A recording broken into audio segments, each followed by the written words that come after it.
नमस्कार, मैं हूं सुमित अवस्थी और आप देख रहे हैं खबरों की खबर।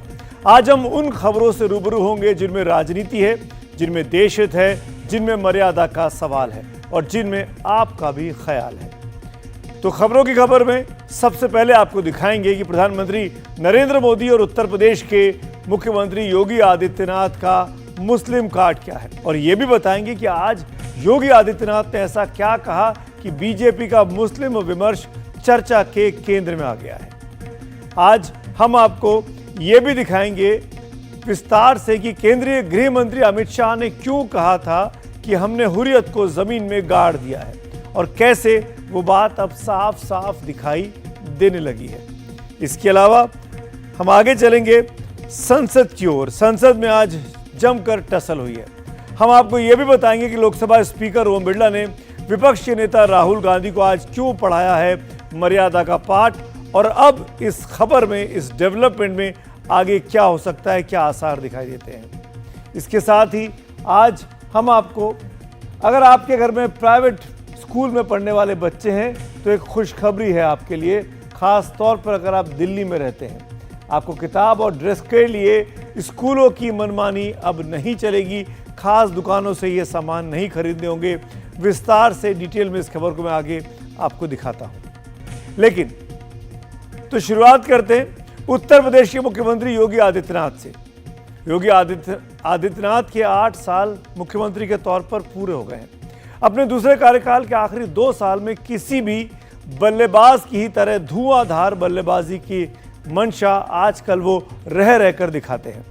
लग रहा है कि 2027 के विधानसभा चुनावों की तैयारी उन्होंने पूरी ताकत के साथ शुरू कर दी है। इस बार वो 2027 का ये फाइनल मैच अपनी ही पिच पर खेलना चाहते हैं, तभी वो हर ऐसी बात कर रहे हैं जिससे उनके समर्थकों की तालियां उन्हें जमकर मिले और विरोधी भले ही उनकी आलोचना करते रहे। तो आज हुआ ऐसा कि उन्होंने दावा किया कि उत्तर प्रदेश के करीब 20% मुसलमान उनके राज में ही सबसे ज्यादा सुरक्षित हैं। इस बयान ने सियासी माहौल को अचानक लखनऊ से दिल्ली तक गर्मा के रख दिया। इसके साथ ही सीएम योगी ने 3 पैगाम और दिए हैं। ये तीनों पैगाम राजनीतिक पैगाम हैं। क्या है ये खबर, समझने के लिए हमारी एक खास रिपोर्ट देखिए। उत्तर प्रदेश में मुसलमान सबसे ज्यादा सुरक्षित है, सबसे ज्यादा सुरक्षित है। अगर हिंदू सुरक्षित है तो वह भी सुरक्षित है। अगर दंगे यहां यूपी में होते थे जो 2017 के पहले, अगर हिंदू की दुकान जलती थी तो मुसलमान की भी जलती थी, हिंदू का घर जलता था तो मुसलमान की भी जलती थी। और 17 के बाद से दंगे बंद हुए। अगर हिंदू सुरक्षित है तो मुसलमान भी सुरक्षित है। ये उत्तर प्रदेश के मुख्यमंत्री योगी आदित्यनाथ का अपनी सरकार के 8 साल पूरा होने पर दिया गया वो बयान है जिस पर विपक्ष को अक्सर ऐतराज रहता है। लेकिन योगी आदित्यनाथ ने इस एक बयान से 3 पैगाम मुकम्मल कर लिए। पहला पैगाम मुसलमानों के लिए है कि उनका भला बीजेपी की सरकार ही कर सकती है, जबकि समाजवादी पार्टी गुमराह करती है। दूसरा पैगाम वक्फ पर योगी के दिए गए बयान से है, जिसके जरिए वो बताना चाहते हैं कि मुसलमानों का संतुष्टिकरण होना चाहिए, तुष्टिकरण नहीं। और तीसरा पैगाम संभल और मथुरा पर दिए गए बयान से निकलता है कि योगी सरकार हिंदुओं की धार्मिक आस्था पर समझौता नहीं करेगी। अब एक एक कर तीनों पैगामों का विश्लेषण करें तो पहला सवाल मुसलमानों के हित और पहचान से जुड़ता है। अपनी सरकार के 8 साल पूरा होने पर मुख्यमंत्री योगी आदित्यनाथ ने अपने और विपक्ष के बीच मुसलमानों के नायक को लेकर 2 तस्वीरें रखती हैं। योगी आदित्यनाथ का कहना है कि अखिलेश यादव के आदर्श औरंगजेब हैं, उसके बड़े भाई दारा शिकोह को अहमियत देती है। और अब आप सुनिए कि अखिलेश पर हमला करते हुए मुख्यमंत्री योगी आदित्यनाथ ने क्या कहा। जिनके आदर्श औरंगजेब हों तो उनका आचरण भी उसी प्रकार का जरूर होगा, और लोगों ने देखा भी अपनी आंखों से। आप क्यों कहते हैं कि उनका औरंगजेब उनके लिए आदर्श हैं? क्योंकि वो औरंगजेब को महिमा मंडित कर रहे हैं। वे सब लोग उस कैटेगरी में खड़े हो चुके हैं। उनके नेताओं ने मुंबई से लेकर के लखनऊ तक, ये सभी लोग तो महिमा मंडन करने वाले लोग हैं। तो जिनका जैसा आदर्श होगा तो वैसे ही उनका स्वयं का चरित्र भी होगा। यही तो हमारी संस्कृति भी कहती है, शिवो भूत्वा शिवम यजेत। तो जो जिसकी पूजा करेगा उस जैसा ही बनता है। अच्छा, हमारे मुख्यमंत्री जी ये बताएं, उनकी कुर्सी सुरक्षित है कि नहीं है? कहीं ऐसा तो नहीं कि हिंदू मुसलमान की जो अब सुरक्षा की भावना जाग रही है, कहीं ऐसा तो नहीं कि उनकी कुर्सी डगमगा रही हो? याद होगा जब उन्होंने एक बार योग किया था, कैसे एक टांग पे डगमगा रहे थे। कहीं ऐसा तो नहीं कि उनकी कुर्सी डगमगा रही हो, इसलिए वो कह रहे हो कि हमारे सब भाईचारा बहुत अच्छा है। सुर्खियों में औरंगजेब तब आ गया जब मुंबई में समाजवादी पार्टी के विधायक अबू आजमी ने औरंगजेब के बारे में कह दिया कि वो क्रूर शासक नहीं था। इस पर मचा बवाल बहुत तेजी से फैल गया। दरअसल औरंगजेब एक प्रतीक है जिसे बीजेपी एक शहंशाह की क्रूरता के लिए बताती है। लेकिन ये विवाद चल ही रहा था कि समाजवादी पार्टी के एक सांसद रामजी लाल सुमन ने मुगल वंश की स्थापना करने वाले बाबर के दांत खट्टे करने वाले मेवाड़ के महाराजा राणा सांगा को गद्दार कह दिया। इससे बात और बिगड़ गई। लेकिन सभापति महोदय, मैं जानना चाहूंगा कि बाबर को लाया कौन? बाबर को इब्राहिम लोदी को हराने के लिए राणा सांगा लाया था। तो मुसलमान तो बाबर की औलाद हैं और तुम गद्दार राणा सांगा की औलाद हो, ये हिंदुस्तान में तय हो जाना चाहिए। अगर बाबर की तो आलोचना करते हैं, राणा सांगा की आलोचना नहीं करते। सभापति महोदय, ये बहुत सभापति महोदय, ये देश की एकता आप अनुभवी आदमी है, बातचीत में संसदीय मर्यादाओं का ध्यान रखें। संसदीय मर्यादाओं का ध्यान रखें। बात सिर्फ अबू आजमी और रामजी लाल सुमन की ही नहीं रही, बल्कि अखिलेश यादव ने जिस तरह से इनका समर्थन किया, उससे भी मुख्यमंत्री योगी आदित्यनाथ को समाजवादी पार्टी पर हमला बोलने का मौका मिल गया। बीजेपी के सोचिए क्या इतिहास का पन्ना पलट रहे हैं। बीजेपी के लोग किस बात पे बहस कर रहे हैं? उनके बड़े बड़े नेता जिन्होंने संविधान की शपथ ली, वो किस बात की बहस छेड़ना चाहते हैं? औरंगजेब की बहस छेड़ना चाहते हैं। तो अगर रामजी सुमन जी ने भी इतिहास का कोई पन्ना पलट दिया, जिस पन्ने में अगर इस तरह की भाव लिखा होगा, 200 साल पहले, 100 साल पहले हम लोगों ने तो इतिहास लिखा नहीं। इतिहास किसने लिखा है? इसलिए भारतीय जनता पार्टी से पूरे उत्तर प्रदेश कि हमारी समाजवादी पार्टी की तरफ से निवेदन है कि इतिहास के पन्ने ना पलटें। और आज भी उदाहरण देखने को मिल सकता है कि 100 हिंदू परिवारों के बीच में एक मुस्लिम परिवार सबसे सुरक्षित रहता है। उसको इसके पर्व और त्योहारों को, उसको अपने सभी मजहबी कर्मों को करने के लिए, या जिस मत और मजहब या संप्रदाय या सेक्ट का अनुयायी होगा, उसको उस परंपरा के अनुसार अपने सारे धार्मिक मान्यताओं या उपासना विधि को पूरी स्वतंत्रता होती है। लेकिन मैं कहता हूं 100 परिवारों के बीच में, एक हिंदू की बात तो दूर करिए, 100 मुस्लिम परिवारों के बीच में 50 हिंदू सुरक्षित रह सकता है क्या? एक तरफ मुसलमानों के हितों और प्रतीकों का सवाल है, तो दूसरी तरफ वक्फ बोर्ड का विवाद है। मोदी सरकार इस पर संशोधन बिल लेकर आई, जिसका विपक्ष विरोध कर रहा है। पटना में तो लालू यादव और तेजस्वी ने वक्फ बोर्ड संशोधन विधेयक के खिलाफ प्रदर्शन में भी हिस्सा लिया।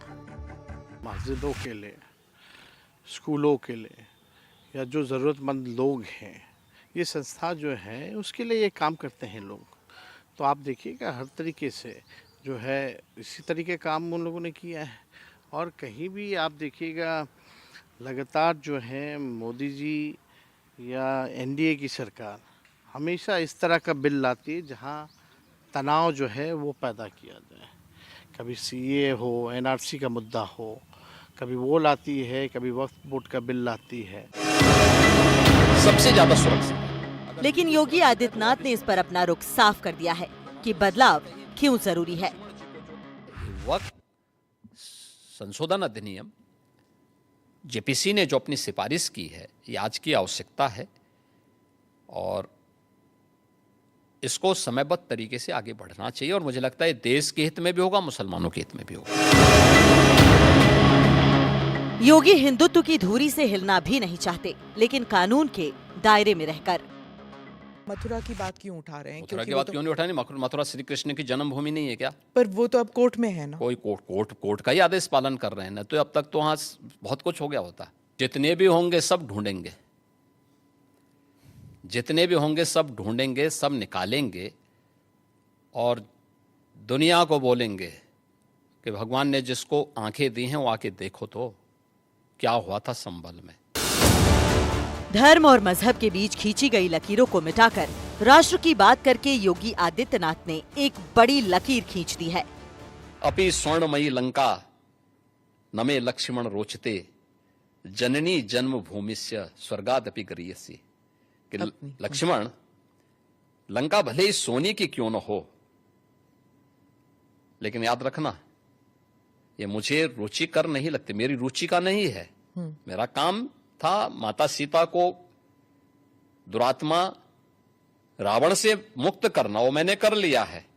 अब हमें यहां से निकलना है, क्योंकि जिस मां ने जन्म दिया है और जहां हमने जन्म लिया है उससे बढ़कर के दूसरा कोई भी, स्वर्ग से बढ़कर के उपभोग दूसरा हो ही नहीं सकता, इससे बढ़कर के उपभोग हो ही नहीं सकता है, चाहे वो स्वर्ग ही क्यों ना हो। और इसलिए हम यहां नहीं करेंगे। ये उदाहरण मैं इसलिए दे रहा हूं जिसलिए जो सनातन धर्म पर प्रहार करते हैं उनकी आंखें खुले। एनडीटीवी इंडिया की रिपोर्ट। अगर हिंदू सुरक्षित है तो मुसलमान भी सुरक्षित है। मुख्यमंत्री योगी को सुना आपने साफ कहते हुए कि सबसे अधिक सुरक्षित मुसलमान उत्तर प्रदेश में हैं तो उनके शासनकाल में है, यानी अगर हिंदू सुरक्षित है तो मुसलमान भी सुरक्षित है। लेकिन विपक्ष का यह आरोप होता है कि बीजेपी अल्पसंख्यकों खासकर मुसलमानों को लेकर भेदभाव करती है। ऐसे आरोपों के बीच एक तरफ जहां इफ्तार पार्टियां जमकर चल रही हैं, वहीं दूसरी तरफ ईद के लिए बीजेपी सौगात मोदी भी बांट रही है। 32 लाख जरूरतमंद मुसलमानों को ये किट्स दिए जा रहे हैं। इस परोपकार के पीछे चुनावी पॉलिटिक्स कितनी हो सकती है, उसको जानने के लिए हमारी ये खास रिपोर्ट देखिए।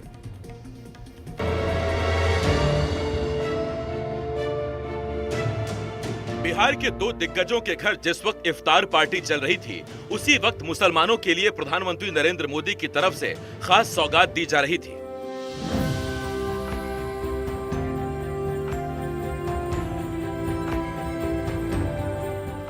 इसमें बीजेपी की तरफ से देश भर के 32 लाख गरीब मुसलमानों को ईद मनाने के लिए विशेष किट दी जा रही है। बीजेपी इसे आम मुसलमानों की भलाई कह रही है, लेकिन विपक्ष को वोट बैंक की राजनीति नजर आती है। समाजवादियों का हमेशा ये पक्ष रहा है कि सभी त्योहार मनाने चाहिए, किसी भी धर्म के हों। खुशी की बात है कि भारतीय जनता पार्टी अब मनाने लगी है बड़े पैमाने पर, और भारतीय जनता पार्टी वो दल है उससे अगर एक वोट मिल रहा हो कुछ करने से तो वो तुरंत परफॉर्म कर देंगे वो चीज। एक चीज आपको देखना होगा कि इन 11 सालों में प्रधानमंत्री नरेंद्र मोदी जी ने समावेशी विकास, सर्वस्पर्शी सशक्तिकरण के लिए काम किया है। समाज के आखिरी पायदान पे खड़े हुए व्यक्ति की आंखों में खुशी और जिंदगी में खुशहाली के लिए काम किया है। और मोदी जी का विकास का मसौदा कभी भी वोट का सौदा नहीं रहा है। हाँ, ये बात सही है कि उन्होंने जो सांप्रदायिक तुष्टीकरण का छल था उसको समावेशी सशक्तिकरण के बल से ध्वस्त करके समाज के आखिरी पायदान पे खड़े हुए व्यक्ति के आंखों में खुशी और जिंदगी में खुशहाली सुनिश्चित की है। इस सौगाते मोदी नाम की किट में क्या है, इसको भी जान लीजिए। इसमें कपड़े और खाने पीने का सामान है। महिलाओं के लिए सूट है, पुरुषों के लिए कुर्ता पायजामा, दाल चावल सेवई, सरसों का तेल, चीनी, कपड़े, मेवा, खजूर रखे गए हैं। हर किट की कीमत 500 से 600 रुपए रखी गई है। जिन 32 लाख जरूरतमंद मुसलमानों को ये किट दी जा रही है, उसके लिए 32,000 मस्जिदों के जरिए उनसे संपर्क किया जा रहा है। लेकिन विपक्ष सवाल पूछ रहा है कि 95% मुसलमान गरीब हैं, तो सिर्फ 32 लाख को ही सौगात मोदी किट क्यों? देखिए, प्रधानमंत्री जी के मन में अगर ये भावना है तो निश्चित रूप से इसका स्वागत। लेकिन देश के अंदर 25 करोड़ मुसलमान हैं, लगभग 25 करोड़ मुसलमान हैं, और 95% मुसलमान बहुत गरीब है। तो गरीबी का पैमाना बहुत बड़ा है।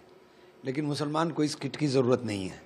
मुसलमान को प्रधानमंत्री जी सौगात अगर प्रधानमंत्री जी देना चाहते हैं तो प्रधानमंत्री जी मुसलमान को सुरक्षा की सौगात दें, मुसलमान को शिक्षा की सौगात दें, मुसलमान को रोज़गार की सौगात दें, मुसलमान को मोहब्बत की सौगात दें। इस सौगात की ज़रूरत देश के मुसलमान को है। मोदी जी ने तो सौगात बहुत पहले दे दी है। उनको आवास की सौगात दी है, उनको सम्मान निधि की सौगात दी है, आयुष्मान भारत की सौगात दी है, 10 किलो अन्न की सौगात दी, बहुत सारी सौगातें दी है, सभी को दी है। बीजेपी की हिंदू वाली दल की पहचान से ऊपर प्रधानमंत्री नरेंद्र मोदी ने बार बार ये बताने और समझाने की कोशिश की है कि उनकी सरकार सबकी मदद से सबका विकास करना चाहती है।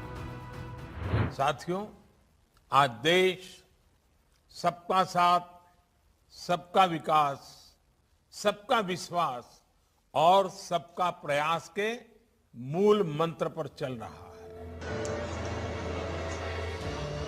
मुस्लिम हितों की राजनीति अक्सर वोट बैंक के चश्मे से देखी जाने लगती है। इसीलिए प्रधानमंत्री नरेंद्र मोदी की वंचित मुसलमानों के लिए सौगात पर भी राजनीति होने लगी है।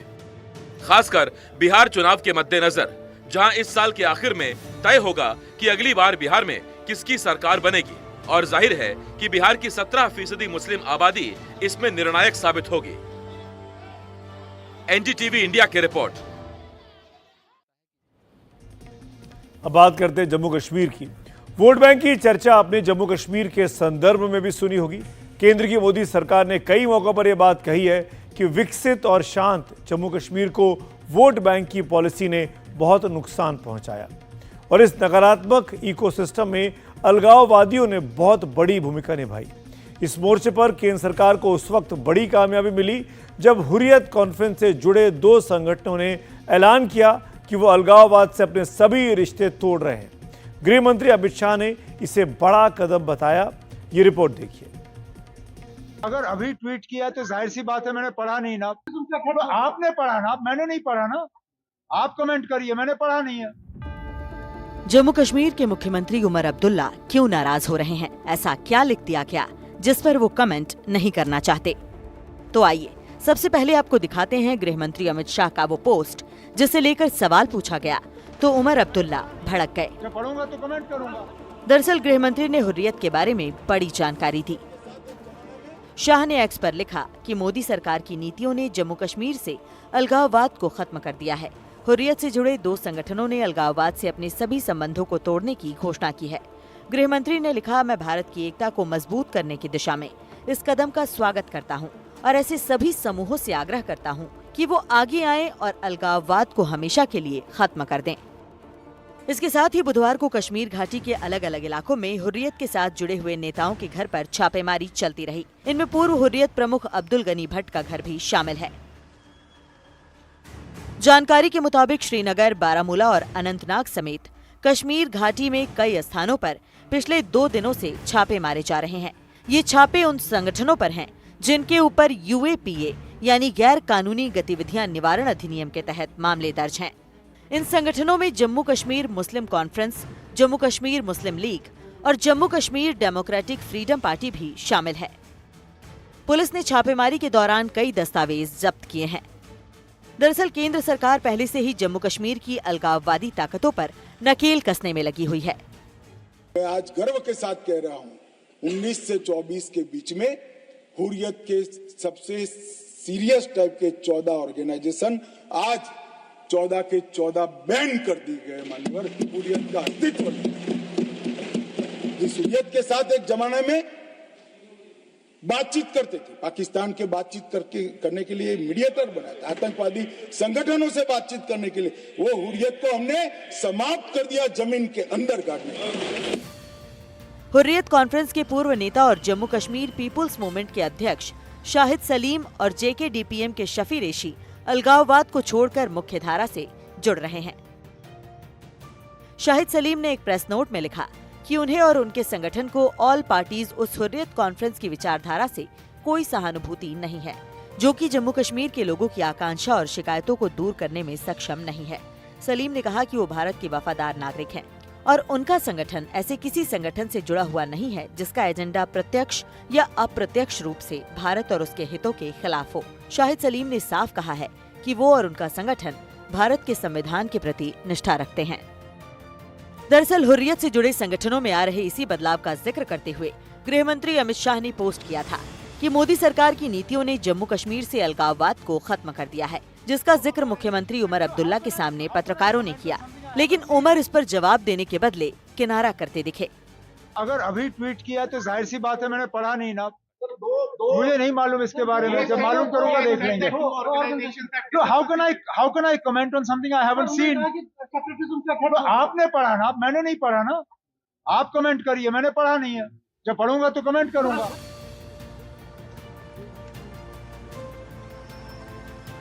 केंद्र सरकार अलगाववाद को जड़ों से खत्म करने के लिए जम्मू कश्मीर में न सिर्फ इन अलगाववादी गुटों के खिलाफ कानूनी स्तर पर कार्रवाई कर रही है, बल्कि बैकडोर चैनल्स के जरिए बातचीत का दौर भी जो है उसने शुरू किया हुआ है। केंद्र सरकार का मानना है कि इन दोनों ही कदमों के जरिए जमीनी स्तर पर बदलाव तो देखे ही जा रहे हैं, साथ में वहां की राजनीति में भी बदलाव देखा जा रहा है। नई दिल्ली से नीता शर्मा, एनडीटीवी इंडिया के लिए। अब अलगाववादियों पर नकेल कसी तो कई दूसरे फैसले भी इस दौरान हुए हैं, जिसका असर ये हुआ कि जम्मू कश्मीर की तस्वीर बहुत तेजी से बदली है। आंकड़ों के जरिए इस बात को जरा आपको समझाने की कोशिश करते हैं। अगर हम पथराव की घटना की बात करें तो 2010 से 14 के बीच 2654 अपराध पथराव की घटनाएं हुई, तो 2024 में एक भी घटना ऐसी नहीं हुई। हड़ताल की बात की जाए तो 2010 से 2014 के बीच 132 बार हड़ताल की खबरें आईं, लेकिन 2024 में एक भी नहीं हुई। पत्थरबाजी की बात कर लें, पत्थरबाजी में जो मौत हुई 2010 से 2014 के दायरे में 112 लोगों की मौत हुई थी, 2024 में एक भी ऐसी मौत रिकॉर्ड नहीं की गई। और अगर आतंकी घटनाओं की बात की जाए तो 2004 में 1587, 2024 में 85। यानी आतंकी घटनाओं में नागरिकों की जान की जो बात करें तो 2004 में 733 लोगों की जान गई थी, 2024 में 26 लोगों की जान गई, यानी इसमें भी कमी आई है। हर कदम सरकार ये साबित करना चाह रही है कि उसके कदमों से जम्मू कश्मीर में शांति व्यवस्था आगे बढ़ गई है। आइए अगली खबर की ओर बढ़ते हैं। आज लोकसभा स्पीकर ओम बिरला ने विपक्ष के नेता राहुल गांधी का नाम लेकर उन्हें कुछ नसीहत दी, और ये सब कुछ बहुत अचानक लोकसभा में हुआ। नसीहत दी संसदीय मर्यादा की। शायद पहली बार प्रतिपक्ष के नेता को सीधे तौर पर स्पीकर ने टोका मर्यादा को लेकर। स्पीकर ने कारण तो नहीं बताया अपने ऑब्जर्वेशन में, लेकिन उसके कई कारण गिनाए जा रहे हैं। इस पर राहुल गांधी का कहना है कि लोकसभा में स्पीकर जब बोल रहे थे उनका नाम लेकर, तो वो पलटकर जवाब देना चाहते थे, सफाई देना चाहते थे, लेकिन उन्हें बोलने नहीं दिया गया। उन्हें वैसे भी लगातार इस सत्र में बोलने नहीं दिया जा रहा है। राहुल गांधी की इसी शिकायत को लेकर कांग्रेस के 70 से ज्यादा सांसदों ने स्पीकर ओम बिरला से मुलाकात भी की। इन सब के बीच मामला सरकार बनाम विपक्ष का भी हो गया, लेकिन सियासी खेल के बीच दरअसल ये मर्यादा का बड़ा सवाल बना हुआ है।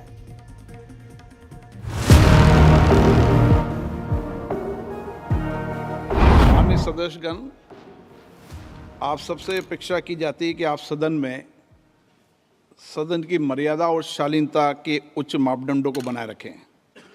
सदन में मेरे संज्ञान में ऐसी कई घटनाएं हैं जब माननीय सदस्यों के आसन सदन की उच्च परंपराओं मापदंडों के अनुरूप नहीं है। इस सदन में पिता पुत्री, माँ बेटी, पति पत्नी सदस्य रहें। इस परिप्रेक्ष्य में मेरा नेता परिपक्ष से अपेक्षा है कि लोकसभा प्रक्रिया का संचालन नियम 349 के वर्णित सभा में पालनीय नियमों के अनुरूप सदन में आचरण व्यवहार करें, जो सदन की मर्यादा और प्रतिष्ठा के अनुरूप रहना चाहिए। मैं पुनः आग्रह करता हूं, इस सदन में विशेष रूप से प्रतिपक्ष के नेता से तो ये अपेक्षा की जाती है कि वो आचरण रखें। बुधवार को लोकसभा स्पीकर ओम बिरला ने जब विपक्ष के नेता राहुल गांधी के आचरण पर सवाल उठाया, तो सवाल उठा कि ऐसा क्या हुआ जो स्पीकर इतने आहत और दुखी नजर आ रहे थे। नियमों के अनुरूप सदन में आचरण व्यवहार करें। एनडीटीवी को उच्च सूत्रों से मिली जानकारी के मुताबिक लोकसभा में महाकुंभ पर प्रधानमंत्री के बयान के बाद विपक्ष का हंगामा इसका कारण है, जबकि लोकसभा स्पीकर ने कहा भी था कि प्रधानमंत्री नियम 372 के तहत प्रश्नों का उत्तर देने के लिए बाध्य नहीं है। सदन की मर्यादा और शालीनता की स्पीकर ने विपक्ष के नेता को जो कुछ कहा, उसके बाद सदन की कार्यवाही स्थगित कर दी गई, जबकि राहुल गांधी का कहना है कि वो इस पर कुछ कहना चाहते थे, लेकिन आसन ने मौका नहीं दिया। लिटरली स्पीकर उठ के मतलब एकदम निकल गए, मुझे मतलब एक शब्द नहीं बोलने दी, और पहले मेरे बारे में कुछ बोलने हैं, वो भी बिल्कुल पता नहीं क्या बोला, अनसब्सटेंशिएटेड। और फिर मतलब मैं खड़ा हुआ, मैंने कहा कि देखिए मुझे बोलने दीजिए, आपने मेरे बारे में कुछ बोला है, घूम कर चले गए और कोई मतलब अर्जन कर दिया, कोई जरूरत नहीं थी। इसको लेकर ही कांग्रेस के 70 से ज्यादा सांसदों ने लोकसभा स्पीकर से मिलकर शिकायत की कि राहुल गांधी को सदन में बोलने का मौका नहीं दिया जा रहा है। लेकिन बीजेपी कह रही है कि खूब मौके मिलते हैं। भाजपा की अब की बार 400 पार का पंक्चर कर दिया, जिसके लिए स्वाभाविक भाजपा नाराज है और 400 पार वो नहीं हो पाए, संविधान वो नहीं बदला पाए, उसके लिए वो राहुल गांधी जी से नाराज है और उन अपनी नाराजगी विभिन्न तरीके से प्रकाशित करते हैं। सदन के अंदर जब राहुल गांधी जी खड़े होते हैं तो उनको बोलने का अवसर नहीं मिलता। आज भी अध्यक्ष महोदय ने एक टिप्पणी की नेता प्रतिपक्ष के ऊपर, पर जब नेता प्रतिपक्ष शून्यकाल में खड़े हुए अपनी बात रखने की, तब शून्यकाल में भी नेता प्रतिपक्ष आदरणीय राहुल गांधी जी को बोलने का अवसर नहीं मिला। जो स्पीकर महोदय ने निर्णय लिया है वो बिल्कुल ठीक है और वो निर्णय तथ्यों पे आधारित है, तो इसीलिए उस निर्णय को कोई उस पे बहस करने की कोई बात नहीं। मर्यादा में रहना चाहिए राहुल गांधी, बिल्कुल सबको मर्यादा में रहना चाहिए। वो तो अगर अपोजिशन लीडर अगर मर्यादा में रहेंगे तो दूसरे मेंबर से क्या एक्सपेक्ट करेंगे आप? अगर वो मर्यादा में नहीं रहेंगे दूसरे से क्या एक्सपेक्ट करेंगे? एक तरफ लोकसभा सचिवालय से कहा गया कि महाकुंभ पर पीएम मोदी के बयान के वक्त विपक्ष की भूमिका के कारण स्पीकर ने नेता प्रतिपक्ष को गरिमा का पाठ पढ़ाया, लेकिन बीजेपी आईटी सेल के प्रमुख अमित मालवीय ने उसकी वजह इस तस्वीर को बताया। इसे ट्वीट करते हुए मालवीय ने लिखा है कि ये शर्मनाक है कि लोकसभा अध्यक्ष को विपक्ष के नेता राहुल गांधी को बुनियादी संसदीय शिष्टाचार की याद दिलानी पड़ रही है। ये तथ्य कि कांग्रेस ने इस नासमझ आदमी को हम पर थोपा है वास्तव में दुर्भाग्यपूर्ण है। लेकिन दूसरे विपक्षी दलों का भी कहना है कि राहुल गांधी को सदन में बोलने का मौका दिया जाना चाहिए। प्रधानमंत्री जी जब बात कर रहे थे उसके बाद लीडर ऑपोजिशन को बोलना था, ऐसा लोगों का मानना था कि उनको बोलने दिया जाए, लेकिन उस वक्त भी बोलने नहीं दिया गया और आज भी नहीं बोलने दिया गया है। ये बहुत ही, मैं कहूँगा कि शर्मनाक है, ये गलत है, निंदनीय है। मैं स्पीकर साहब की बहुत इज्जत करता हूँ, लेकिन पता नहीं क्या दबाव या क्या दिखाई पड़ता है, क्यों ऐसा हो रहा है हमको समझ में नहीं आ रहा है। लेकिन ये कब तक करेंगे आप, कब तक रोकेंगे? ऐसा कई बार हुआ जब लोकसभा में राहुल गांधी के व्यवहार से असहज स्थिति हो गई। 2018 में मोदी सरकार के खिलाफ अविश्वास प्रस्ताव पर भाषण देने के बाद राहुल गांधी अपनी सीट से उठे थे और जाकर प्रधानमंत्री से उठने की गुजारिश करने लगे। उन्हें पीएम को गले लगाना था। पीएम बैठे ही रहे कि राहुल गांधी ने उनको गले लगा लिया। वहां से लौटकर अपनी सीट पर बैठे तो पार्टी के सांसदों की तरफ देखकर आंख मारकर इशारा किया। इस पर प्रधानमंत्री मोदी ने तब चुटकी ली थी। मैं पहली बार यहाँ आया था, बहुत सी चीजें नई जानने को मिली जिसका कुछ अर्थ ही जिंदगी में पता नहीं था। पहली बार मुझे पता चला कि गले मिलना और गले पड़ना में क्या अंतर होता है। ये पहली बार पता चला मुझे। पहली बार मैं देख रहा हूं कि सदन में आंखों से गुस्ताखियां होती हैं। ये आंखों की गुस्ताखियों वाला खेल भी पहली बार इसी सदन में देखने को मिला और देश के मीडिया ने भी बहुत को उसको मजा लिया। उसी तरह 2019 में भी राहुल गांधी ने राफेल डील पर तब की रक्षा मंत्री निर्मला सीतारमण से सवाल किया और उसके बाद अपने सांसदों की तरफ देखकर आंख मारी। वो वीडियो भी काफी वायरल हुआ था। पिछले लोकसभा में राहुल गांधी मणिपुर हिंसा पर बोल रहे थे, लेकिन बीजेपी ने दूसरी चीज को ही मुद्दा बना दिया। हालांकि वीडियो में साफ नहीं दिखा, लेकिन बीजेपी की महिला सांसदों ने स्पीकर के पास शिकायत दर्ज कराई कि सदन के अंदर राहुल ने फ्लाइंग किस की। राहुल गांधी के सदन के भीतर ऐसे व्यवहारों पर बीजेपी अक्सर हमला बोलती है, लेकिन उत्तर प्रदेश के मुख्यमंत्री योगी आदित्यनाथ इसे दूसरे अंदाज में देखते हैं। उनका भारत जोड़ो, भारत तोड़ो अभियान का हिस्सा है।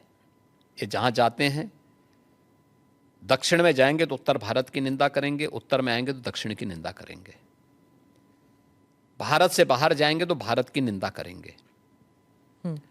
इसलिए इनके आचरण को देश समझ चुका है, लेकिन भारत की राजनीति में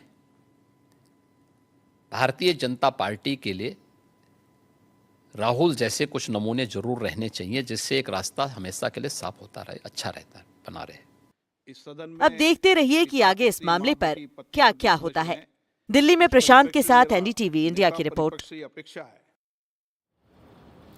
अब बात करता हूं इलाहाबाद हाईकोर्ट की। मामला जस्टिस यशवंत वर्मा वाला नहीं है, कुछ और मामला है, लेकिन इसमें भी इलाहाबाद हाईकोर्ट के एक जज साहब को के फैसले पर सुप्रीम कोर्ट ने बहुत ही तल्ख टिप्पणी की है।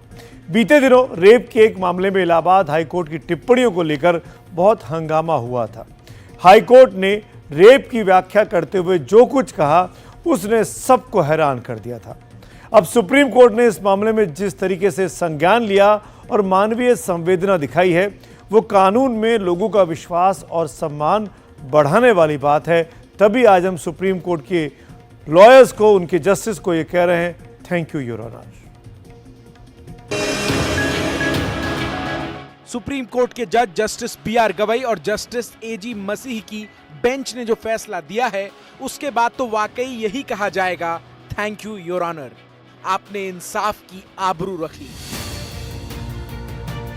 सुप्रीम कोर्ट ने इलाहाबाद हाई कोर्ट के उस फैसले पर रोक लगा दी है जिसमें वहां के जज जस्टिस राम मनोहर नारायण मिश्रा ने कहा था कि नाबालिग लड़की के ब्रेस्ट पकड़ना और उसके पैजामे के नाड़े को तोड़ना बलात्कार या बलात्कार का प्रयास नहीं है।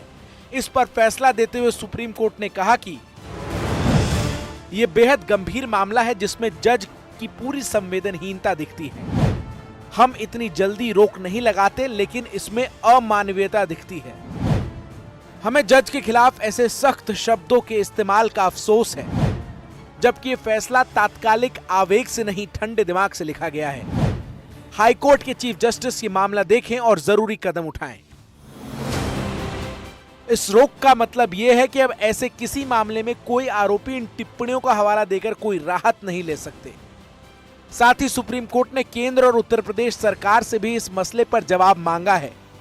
सुप्रीम कोर्ट ने आज कहा कि ये बहुत ही इनसेंसिटिव ऑब्जर्वेशन थी इलाहाबाद हाई कोर्ट की, और उस पर अभी स्टे लगा दिया गया है, और सुप्रीम कोर्ट ने इसमें नोटिस भी इशू कर दिया है यूनियन ऑफ इंडिया को, उन्होंने एक्सेप्ट भी कर लिया है नोटिस। 17 मार्च को इलाहाबाद हाई कोर्ट के फैसले पर 25 मार्च को सुप्रीम कोर्ट ने खुद ही नोटिस लिया और सुनवाई का फैसला किया। अब आप वो मामला जान लीजिए जिसमें सबसे बड़ी अदालत को दखल देना पड़ा। 3 साल पहले यूपी के कासगंज की एक महिला ने कोर्ट में अर्जी लगाई थी कि उसकी 14 साल की बेटी को गांव आते वक्त गांव के ही 3 लड़कों ने अपनी बाइक से छोड़ देने के लिए कहा। इस पर मां ने बेटी को उनके साथ भेज दिया, लेकिन रास्ते में आरोपियों ने लड़की के प्राइवेट पार्ट को पकड़ा, साथ ही उसे पुलिया के नीचे खींचने के चक्कर में उसके पैजामे की डोरी भी तोड़ दी। मां का आरोप था कि लड़की की चीख पुकार सुनकर कुछ लोग आ गए, जिसके बाद आरोपी भाग गए। अगले दिन महिला एफआईआर दर्ज कराने पहुंची तो थाने ने ध्यान नहीं दिया। उसके बाद पीड़िता की मां ने अदालत का रुख किया था, लेकिन आरोपियों ने हाईकोर्ट का रुख किया, जहां इसे बलात्कार या बलात्कार का प्रयास नहीं माना गया। सुप्रीम कोर्ट के फैसले पर केंद्र सरकार की ओर से सॉलिसिटर जनरल तुषार मेहता ने कहा कि सुप्रीम कोर्ट का फैसला पूरी तरह से सही है। इस फैसले को सुप्रीम कोर्ट ने आज रोक लगा दी है, और केंद्र सरकार से और उत्तर प्रदेश सरकार से उन्होंने उनको नोटिस जारी करते हुए उन्होंने जवाब मांगा है, और अगली सुनवाई में सुप्रीम कोर्ट ने सॉलिसिटर जनरल और अटॉर्नी जनरल को भी कहा कि वह सुप्रीम कोर्ट को की सहायता करे इस केस को आगे सुनने में। 5 साल पहले भी सुप्रीम कोर्ट ने मुंबई हाई कोर्ट की नागपुर बेंच का एक फैसला पलट दिया था। तब सुप्रीम कोर्ट ने साफ कर दिया था कि किसी बच्चे के यौन अंगों को छूना या यौन इरादे से शारीरिक संपर्क से जुड़ा कोई भी कृत्य पॉक्सो एक्ट के धारा 7 के तहत यौन हमला माना जाएगा। तब सुप्रीम कोर्ट ने साफ कर दिया था कि किसी बच्चे के यौन अंगों को छूना या यौन इरादे से शारीरिक संपर्क से जुड़ा कोई भी कृत्य पॉक्सो एक्ट की धारा 7 के तहत यौन हमला माना जाएगा। दिल्ली से नुपुर डोगरा की रिपोर्ट एनडीटीवी इंडिया के लिए।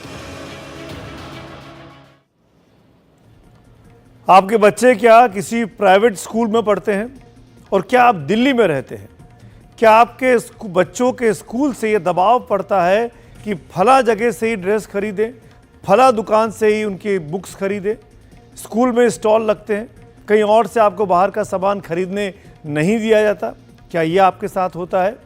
तो अब दिल्ली सरकार जो कि नई बनी है बीजेपी की, उसने एक महत्वपूर्ण फैसला किया है। दिल्ली सरकार ने छात्रों और उनके अभिभावकों के हित में एक बड़ा फैसला किया। सरकार ने एक आदेश जारी किया है जिसका पालन हुआ तो लोगों को किसी भी एक दुकान से किताबें और यूनिफॉर्म खरीदने के लिए बाध्य नहीं किया जा सकता है। ये रिपोर्ट देखिए।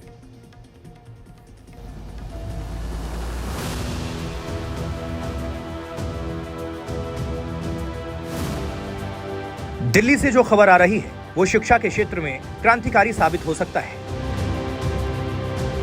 खबर ये है कि प्राइवेट स्कूल अब बच्चों को यूनिफॉर्म और किताबें खरीदने के लिए मजबूर नहीं कर सकते। निजी स्कूल्स की मनमानी की शिकायत मिलने के बाद खुद शिक्षा मंत्री ने संज्ञान लेकर ये निर्देश जारी किए हैं। नए फैसले के मुताबिक छात्रों से यूनिफॉर्म, किताब और बाकी स्टेशनरी के नाम पर निजी स्कूल्स पैसे नहीं ले सकते हैं। इससे जुड़े नियमों का पालन नहीं करने वाले स्कूल्स पर कानून के तहत कठोर कार्रवाई की जाएगी। दरअसल छात्रों और उनके माता पिता से मिली शिकायतों को देखते हुए दिल्ली शिक्षा निदेशालय ने 24 मार्च को दिल्ली के सभी प्राइवेट स्कूल्स को एक आदेश जारी किया है। यूनिफॉर्म और किताबों को लेकर प्राइवेट स्कूलों को इसलिए निर्देश जारी किए गए हैं क्योंकि शिकायत मिल रही थी कि स्कूल की तरफ से किसी खास दुकानदार से ये चीजें खरीदने के लिए बाध्य किया जाता था। कई निजी स्कूल्स बच्चों को जरूरी सामान देने के बदले अभिभावकों से पैसे की भी मांग कर रहे हैं, जबकि ऐसी हर गतिविधि को रोकने के लिए कड़े कानूनी प्रावधान है। स्कूल्स को साफ चेतावनी दी गई है कि कानून का पालन नहीं करने पर दिल्ली स्कूल शिक्षा अधिनियम 1973 और बीएनएस के तहत कड़ी कार्रवाई की जाएगी। अभिभावकों को शिकायत दर्ज करवाने के लिए एक हेल्पलाइन नंबर 9818154069 और ईमेल आईडी ddeact1@gmail.com भी जारी किया गया है। शिक्षा मंत्री आशीष सूद ने कहा है कि दिल्ली सरकार द्वारा जारी आदेश के अनुसार सभी नियम, कानून और प्रावधानों का पालन स्कूलों को करना होगा। हमने इस बात की हिदायत जारी की है कि ईडब्ल्यूएस कैटेगरी के बच्चों से कोई स्टेशनरी और यूनिफॉर्म के लिए चार्जेस न लिए जाए। इसी के साथ साथ बहुत जगह ऐसा होता है, अपने परिवार का एक बच्चा पहले क्लास में पढ़ रहा है, 2 साल बाद, 1 साल बाद दूसरा बच्चा आता है तो कुछ किताबें हैं, कुछ किताब नहीं है। जब ऐसा होता है तो उस समय पर स्कूल कंपेल करता है कि तुम्हें 2 किताब नहीं मिलेगी, पूरा सेट खरीदना पड़ेगा, जो कि अनैतिक है, गलत है, कानून का उल्लंघन है। स्कूल इस बात को नहीं कर सकता है। और स्कूल मेरी स्टेशनरी लेने के आधार बनाता है कि उसके ऊपर जो जिल्द चढ़ती है या कवर चढ़ना है उस पर स्कूल का नाम लिखा है। इन चीज़ों के आधार पर एक्स्ट्रा पैसे लोगों से वसूले जाते हैं, जिसके हम सख्त खिलाफ हैं। हमने ये 9 बिंदुओं की एक गाइडलाइन स्कूलों को जारी की है। दिल्ली में सभी निजी स्कूल्स को अब किताब, शिक्षा सामग्री और दूसरी जरूरी चीजों की एक सूची जारी करनी होगी। स्कूल और उसके प्रिंसिपल ये भी सुनिश्चित करेंगे कि किसी भी छात्र पर खरीदारी के लिए दबाव नहीं बनाया जाएगा। Bureau report, NDTV India. और इसी से मिलती जुलती खबर पिछले दिनों ग्वालियर से आई थी। प्राइवेट स्कूलों की मनमानी रोकने के लिए वहां की कलेक्टर ने एक ऐतिहासिक पहल की किताबों को लेकर। क्या है प्रशासन की पहल, आप भी जरूर देखिए। मध्य प्रदेश शासन के 2020 के प्राइवेट स्कूल्स को कंट्रोल करने के लिए एक नियम है, वो गजट में नोटिफाइड है और उसमें विभिन्न प्रकार की चीजें दी हुई हैं, जैसे कि किसी भी पेरेंट्स को, बच्चों को हम फोर्स नहीं कर सकते हैं किसी पर्टिकुलर शॉप से लेने के लिए। फीस वृद्धि के संबंध में भी उसके नियमावली है उसमें, और ओपन मार्केट में अवेलेबल मिल सकें बुक्स, और सीबीएसई गाइडलाइंस के अनुसार, जैसे कि सीबीएसई स्कूल्स में बुक एनसीईआरटी इत्यादि की प्रेफर्ड होती हैं, उनको यूज किया जाए। बहुत एडिशनल सामग्री बच्चों को फोर्स नहीं किया जाए खरीदने के लिए। इस प्रकार से बड़े डिटेल रूल्स हैं। इन रूल्स के प्रभावी क्रियान्वयन के लिए हमने लास्ट ईयर भी एक 144 सीआरपीसी के तहत इसमें आदेश किया था, और चूंकि अब हम भारतीय न्याय संहिता के अंतर्गत आ गए हैं, तो अब 163 बीएनएस के अंतर्गत इस वर्ष में हमने एक आदेश जारी किया था, जिसमें स्कूल्स को ऐसी प्रैक्टिसेस में इन्वॉल्व होने से बाधित किया गया है और इसी के फलस्वरूप जो स्कूल्स हैं उन्होंने अपने पब्लिक डोमेन में बुक्स का लिस्ट टाइम से पहले शेयर करी है। किन वेंडर्स के पास में अवेलेबल रहेगी, 3 से कम वेंडर्स उनको अलाउ नहीं किए गए हैं और इसी प्रकार से इसको हम लोग एग्जीक्यूट करवा रहे हैं। और आइए बात करते हैं उत्तर प्रदेश की शराब नीति की। यूपी के कई शहरों में एक के साथ एक फ्री ऑफर का नतीजा देखने को मिला है। शराब की दुकानों पर भारी भीड़ उमड़ी है। ऐसा ऑफर क्यों दिया गया? शराब की बोतल पर एक खरीदिए, एक मुफ्त में घर ले जाइए। और वहां जब लोग पहुंचे तो उन्होंने क्या देखा, आप भी सुनिए इन लोगों की जुबानी कि आखिरकार शराब फ्री में क्यों मिल रही थी।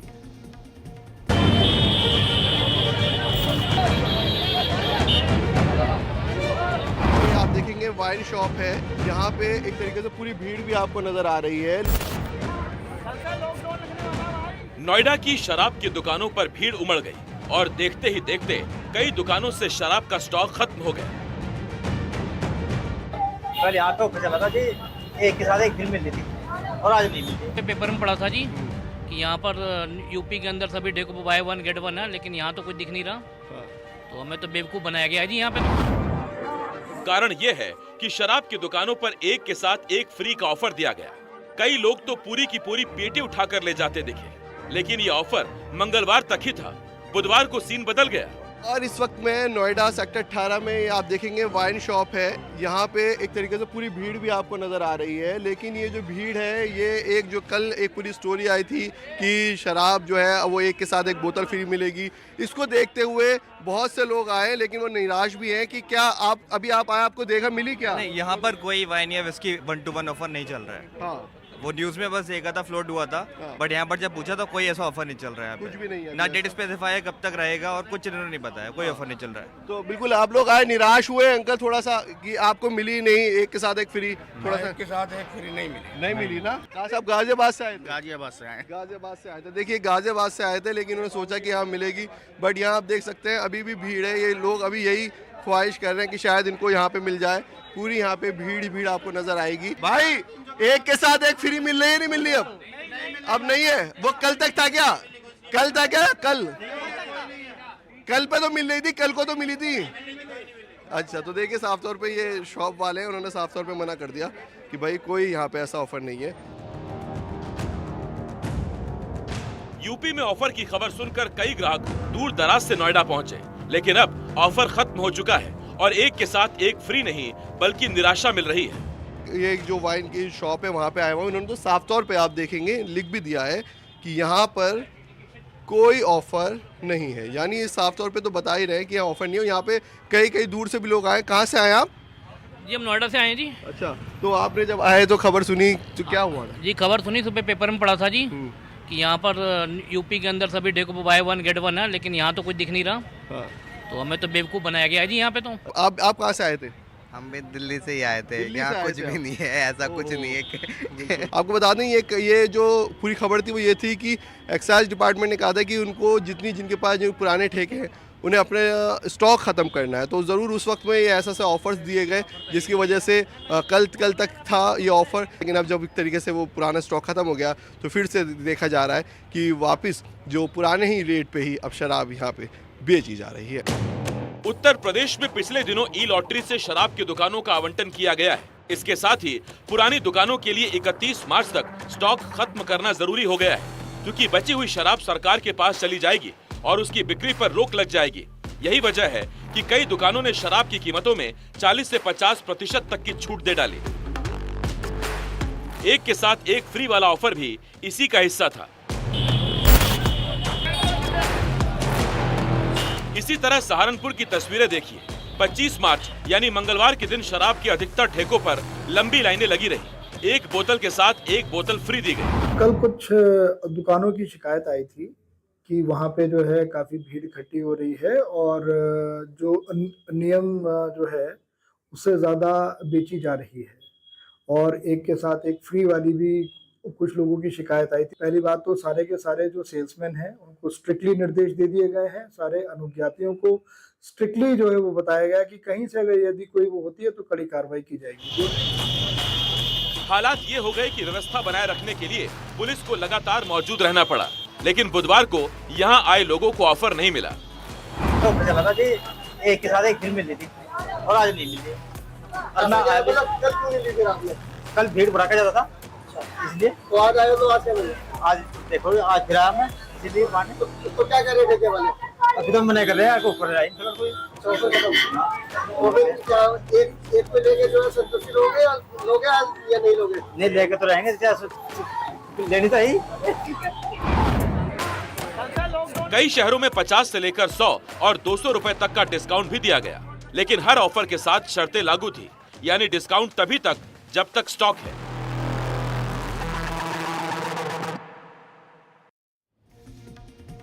और अब बात एक मेडिकल रिसर्च करते हैं। एक रिसर्च से पता चला है कि ऑपरेशन के दौरान मरीजों को आध्यात्मिक संगीत सुनाया जाए तो उनका मानसिक तनाव कम होता है।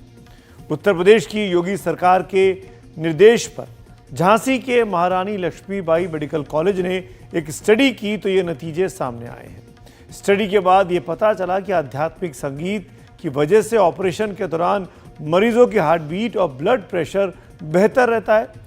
अब आपको उन भक्ति गीतों या मंत्रों के बारे में बता देते हैं जो इस स्टडी में शामिल किए गए थे, जैसे ओम गण गणपताय नमः, जैसे तत्मेव माता च पिता तत्मेव, गायत्री मंत्र, रघुपति राघव राजा राम, महामृत्युंजय जाप, ओम जय जगदीश हरे, हनुमान चालीसा, श्री रामचंद्र कृपालु भजमन, अच्युतम केशवम कृष्ण दामोदरम, हरे राम हरे कृष्ण। ये तमाम भक्ति संगीत है, म्यूजिक है, मंत्र हैं जो मरीजों के लिए उनको राहत पहुंचाते हैं, खासकर उनकी हार्ट बीट और ब्लड प्रेशर के मामले में। अब बात करते हैं अंतर्राष्ट्रीय खबर की। गाजा और इजराइल की जंग जो अक्टूबर 2023 में शुरू हुई, उसमें ना तो हमास पूरी तरह हारा है, ना ही इजराइल की मुकम्मल जीत हो पाई है। इस बीच दोनों तरफ लोग युद्ध से अब थक चुके हैं।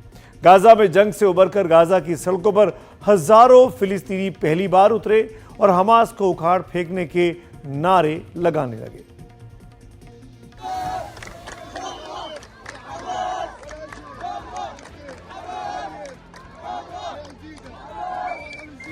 ये गुस्सा जंग के खिलाफ है, लेकिन उससे भी ज्यादा हमास के खिलाफ। नारे भी हमास के खिलाफ ही ज्यादा लग रहे थे।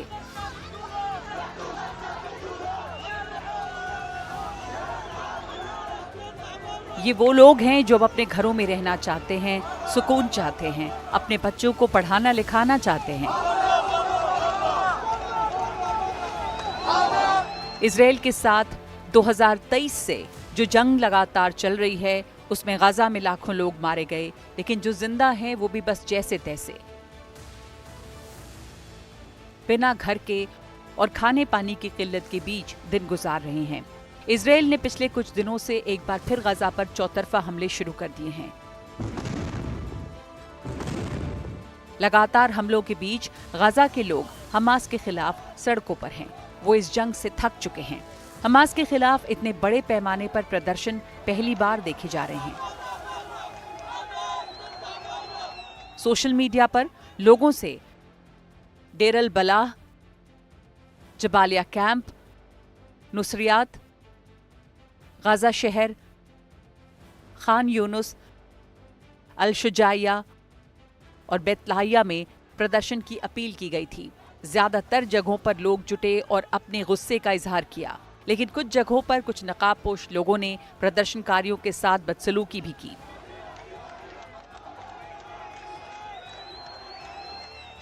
इजराइल के साथ जंग के बाद से हमास की लोकप्रियता में लगातार कमी आती रही है।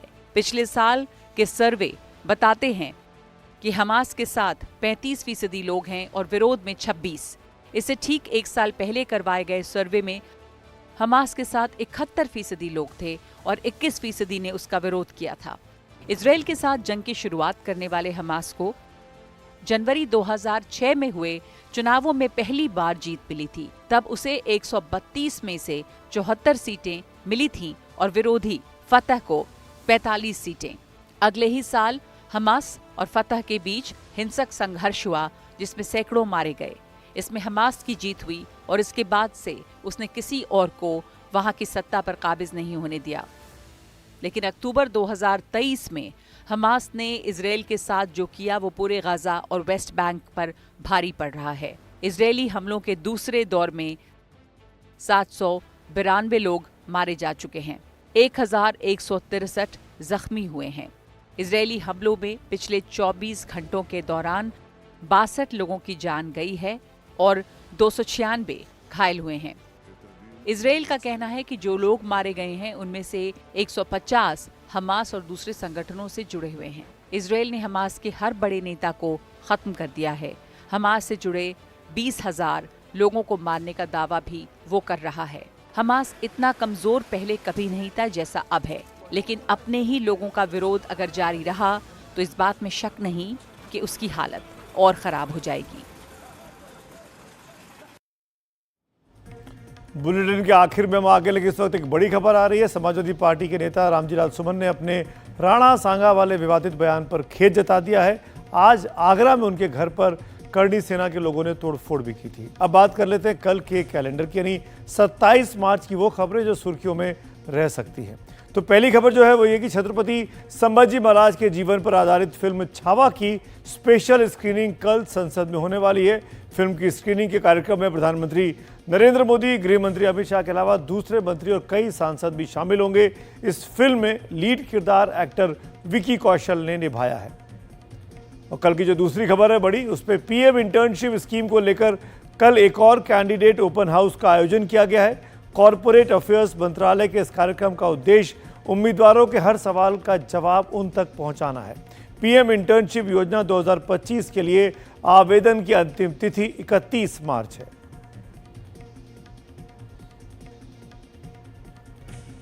तो आज खबरों की खबर में मेरे साथ इतना ही। शुभ रात्रि।